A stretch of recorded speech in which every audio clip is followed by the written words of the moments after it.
Hi friends, मैं ऋषभ ठाकुर। जैसा कि आप लोगों को पता है कि मैंने अपना हेयर ट्रांसप्लांट करवाया हुआ है और मेरा ये सामने हेयर ट्रांसप्लांट यहाँ से लेके यहाँ तक हुआ हुआ है। तो आज मेरा 2 महीने हो गया, पूरा 2 महीने से 1-2 दिन ज़्यादा ही हो गया है। तो आप देख ले कि 2 महीने में मेरा कैसा रिजल्ट रहा है। तो कुछ ऐसा रिजल्ट है मेरा। अगर आप यहाँ पे देखेंगे तो यहाँ पे बाल बहुत सारे आ गए हैं।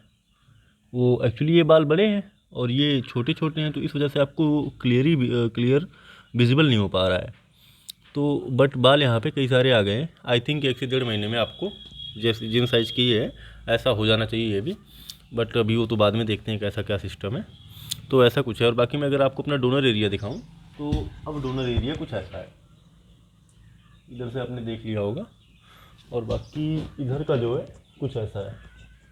मतलब और रही बात पेन वेन की, तो यहाँ पे कहीं भी मतलब पूरे बाल में कहीं कोई दिक्कत नहीं है। सब एकदम नॉर्मल सा हो गया है। मतलब आपको ज़रा भी दिक्कत नहीं होगी अगर आपका 2 महीना पूरा हो जाएगा। दिक्कत तो शुरुआत में भी ज़्यादा नहीं होती, थोड़ी बहुत होती है। बट थोड़ा सा केयर करना पड़ता है शुरुआत में ट्रांसप्लांटेड हेयर का, बट वही दिक्कत होती है। और बाकी दर्द वर्द का ज़्यादा कोई सिस्टम बनता नहीं है। एक्चुअली मैं ये बात आपको इस वजह से बता रहा हूँ कि कई सारे भाई फ़ोन करते हैं कि सर इसमें दर्द बहुत होता है। कुछ लोग कहते हैं कि कहीं कैंसर ना हो जाए, ऐसा करके मतलब बहुत सारी भ्रांतियाँ हैं। बहुत लोग मतलब कॉम्प्लिकेशंस किसी ना किसी के साथ हुई होंगी, मुझे कोई इसकी जानकारी नहीं है कि कोई मर गया हो, कोई कैसा सिस्टम हुआ। बट मुझे जो लगता है एकदम ईजी प्रोसेस होता है, कोई दिक्कत नहीं होती इसमें। तो जैसे किसी के साथ अगर कॉम्प्लिकेशंस हुई है तो मेरे हिसाब से उसने कोई गलत क्लिनिक चुना होगा, पहला तो ये। या फिर उसके जो डॉक्टर्स थे वो उतने ज़्यादा एबल नहीं थे वो काम करने के लिए, और उनसे उसने काम करवाया होगा। तो ऐसा होता है। बाकी नॉर्मली ऐसा मैंने कहीं ना सुना है ना कहीं देखा है कि ऐसा कुछ हुआ हो। तो वो कहने की बातें हैं। इसके पहले एक्चुअली मैं ये बात इस वजह से डिस्कस कर रहा हूँ ना कि मैं भी बहुत टाइम सोच रहा था करवाने के लिए। बट वही है ना कि लोगों में जो भ्रांतियाँ रहती हैं कि ट्रांसप्लांट से ये दिक्कत होती है वो दिक्कत होती है। तो अगर आपको करवाना है आप करवाइए, कोई इशू नहीं है। बट हाँ, अच्छी जगह से करवाइएगा, ये बड़ी बात है। अच्छी की जगह का मतलब ये नहीं कि मैं बोल रहा हूँ जहाँ पे बहुत सारे आपसे पैसे लें वहाँ पे मत करवाइए। आप देख लीजिए वहाँ का हाइजीन कैसा है, कैसे डॉक्टर हैं, कितने टाइम से कर रहे हैं। इतना देख के आप करवा सकते हैं ईजिली। बहुत बड़ा काम नहीं है, नॉर्मल सा काम है। और मैं तो आपको ये बताऊं कि जब मेरा ट्रांसप्लांट हो रहा था तो मुझे तो पता भी नहीं चल रहा था कि मेरा ट्रांसप्लांट हो रहा है। मतलब दर्द वर्द का कोई सीन नहीं होता है। तो आप दर्द के लिए बिल्कुल निश्चिंत रहें, कोई इशू नहीं। और आप लोगों में से एक का सवाल बहुत ही आया था कि दवा कब तक खानी पड़ेगी। तो देखो, अभी मैंने ये तो डॉक्टर से पूछा नहीं है कि दवा कब तक खानी पड़ेगी, बट जब तक मुझे वो रिकमेंड करेंगे तब तक मैं खाऊंगा। आई थिंक 7 से 8 महीने तो खानी ही पड़ेगी, ताकि बढ़िया से जब तक इसका पूरा रिजल्ट नहीं आता तब तक तो खानी ही पड़ेगी। और मैं खा रहा हूँ, वो कोई इशू नहीं है।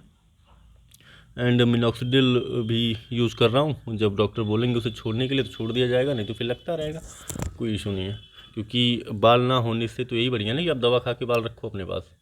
तो मेरा फंडा बिल्कुल क्लियर है, कोई उसमें वो बात नहीं है मुझे। अगर मुझे ज़िंदगी भर भी दवा खानी पड़ेगी तो मैं खा सकता हूँ, मुझे कोई दिक्कत नहीं है। बाकी अगर आपको ये दिक्कत है कि कब तक खानी पड़ेगी, तो मैं आप लोगों से मेंशन कर दूँगा कि कब खानी है, कब तक खानी है, डॉक्टर से पूछ के। और ऐसा कुछ है रिज़ल्ट मेरा आज का। बाकी अगर आपको मतलब कॉल्स तो बहुत सारी आई थी आप लोगों की क्वेरीज़ के लिए। बट इस टाइम ना वीडियो बना रहा हूँ तो मुझे याद नहीं आ रहा। और मैं एक ही कट में वीडियो बनाता हूँ, आपको भी पता है कि मतलब ऐसा नहीं है कि एडिट करता हूँ, ऐसा वैसा कुछ करता नहीं हूँ। और ना कोई स्क्रिप्ट होती है। जो मन की बातें होती है आपसे शेयर कर देता हूँ, इतना ही होता है। तो मुझे अभी याद नहीं आ रही है। अगली वीडियो में अगर कुछ याद आएगा आप लोगों का या फिर आपका कुछ नई क्वेरी आएगी तो वो जो है मैं आपके साथ डिस्कस कर दूँगा। एंड अगर आपको मुझसे कांटेक्ट करना है तो 7755899239 ये मेरा पर्सनल नंबर है। इस पर आप व्हाट्सएप भी कर सकते हैं, कॉल भी कर सकते हैं। अगर जैसे ज़्यादा कोई ज़रूरी बात है तो आप कॉल कर लें, नहीं तो आप व्हाट्सएप पे मैसेज करें, मैं आपको रिप्लाई कर दूंगा। और बाकी अगर ये नंबर आपको चाहिए तो नीचे डिस्क्रिप्शन में मैं अपना नंबर दे दूँगा। और अगर आपको लगता है कि मैं आपके किसी काम आ सकता हूँ तो आप मेरे पास बेझिझक कॉल कर सकते हैं, कोई इशू नहीं है।